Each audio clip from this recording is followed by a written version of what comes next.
People's first thought is all the stuff they're going to have to give up. What I want to focus on is all the stuff you're going to get. People need to live differently. The way we're living on Earth is destroying the planet. This is where I live. Joe, how long have you been out here for? 50 years. Purchased this land, 2.8 acres. It cost me $800. How did the locals take you when you first moved out here? By and large, they're very tolerant. It's kind of a mountain thing to be pretty tolerant of your neighbors. I grew up in Detroit. My family moved. And so I came along with the family because free tuition. Yeah. And then after that, I went off in the Peace Corps and lived with tribal people in Borneo for about 3 years and suffered significant culture shock when I came back home. Right. The culture shock was not going over there. The culture shock was coming back and seeing this glut of stuff that we have. Just walking into a mall and like, you know, 'cause I was so impressed with their lifestyle. I mean, here's people, you're coming out of Detroit where, you know, you don't really do anything except have a job, make money, and fulfill all your needs with your money. Here's people that build their own houses, grow their own food. They're pretty much self-reliant. This is my kind of signature herb, which I think I introduced to America, actually. But I promote it as the best plant to grow for your health. Dynastemma pentaphyllum, Chinese name Jiaogulan. So do you use all of these plants in your daily life? That one I drink every day. So one of the ways that was discovered, it was a folk herb. It was not one of the traditional Chinese herbs that's been used for thousands of years. Chinese government started keeping good enough statistics to realize that certain parts of China had an extraordinarily large number of centenarians, people living to be 100 years old. Like, there's way more of them in this part of China. So they went down to investigate, and they're all drinking this stuff and calling it immortality tea. And this is all your power, huh? Yeah. So that gives you everything you need, pretty much, power-wise. Yeah, well, we have another set of panels out further out. You grow all your own food, or a lot of it? No, a lot of it. We've got land for it, we just don't have the people. So you're looking for people to come out here? Absolutely, yeah. Eventually, somebody's going to have to take this place over. I'm 80 years old and my health is not great. So I'm thinking like about an 8-person eco-village, small community situation. This is a project to create what I call a paradise garden, meaning a beautiful garden where all the plants are pretty much growing by themselves, and I can become sort of a hunter-gatherer in my own garden. I just need to remember where they are and when to get them and so on. So here's a chunk of paradise garden, at least 100 useful plants in here, edible, medicinal, and so on. I picked up this book sort of randomly called Chinese Tonic Herbs.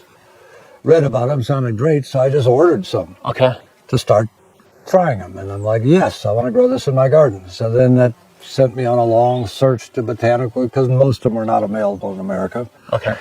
Looking for trading partners and Seed Savers Exchange and corresponding with botanical gardens in Korea and Japan, and that just led me. It's a nice thing if you're not trying to make money in your life, which I'm not. I'm one of my goals is to earn as little money as possible without like feeling like I'm suffering or something, you know, not really denying myself. I got a little wasabi plant. It took me like 10 years to develop that as a sort of a crop. I never would have had the time or energy to put into that if I had a 9-to-5 job. I never could have done any of this if I had a 9-to-5 job. So how do you make your money, if you don't mind me asking? We sell seeds, we sell tinctures, we sell plants. Currently, a lot of my income comes from doing plant walks, educational stuff. This is where I live, up there. When did you build that? About 35 years ago. I've been here 50 years, but that house is about 35 years old. So is this more of you want to pass your knowledge on to those interested, or you feel like the world needs more of this movement and you want it to really blossom out? People need to live differently. The way we're living on Earth is destroying the planet. I think we all recognize that. In terms of changing to a more successful way of life, how far are you willing to go? You know, when I talk about this stuff, people's first thought is all the stuff they're going to have to give up. Whereas what I want to focus on is all the stuff you're going to get, all the positive stuff. You know this concept of forest bathing? In Japan, they got a word for falling dead at your desk.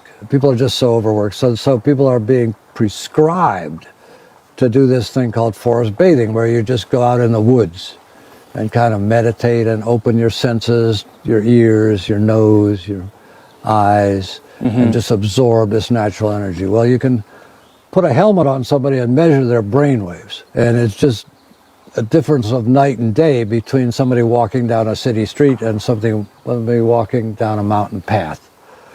Okay, so you built this by yourself or with anyone? With friends. There were half a dozen people, sometimes more than that, on work days. This was a very fun project. This is when it originally was built. This is the original building. Okay. Almost all the material came off the land. The biggest machine that's ever been on this land would be a chainsaw. Everything is just hand labor. Where do you think, and obviously nobody has a clue, as a society where things are heading? Oh, I think we've got a very, very difficult future coming up. Just merely with climate change. You know, the large parts of the country are going to become very difficult to inhabit. What are we going to do then, you know? Politically, you know, the one way people are reacting is to become more right-wing. They want somebody in authority to sort it all out for them. It's impossible for the government to fix the problems that are coming along because the problems are caused by the government. But an argument would be the right wing would say the left wing is authoritarian and they want everyone to figure things out for them. Yeah, I know. So each side says the same thing. Sure. It's interesting, right? Yeah. This is beautiful in here, Joe. This is like a whole nother zone. I personally am just very drawn to mountains. And mountains are very big in Chinese thinking too, philosophy and medicine as well. If a herb is good for something, it's twice as good if it came out of the mountains. Okay. Because there's more of this chi energy in the mountains. Thank you. Appreciate it. Thank you. Respect how you're living and how you've lived. It's great. Thanks for coming along, guys. Until the next one.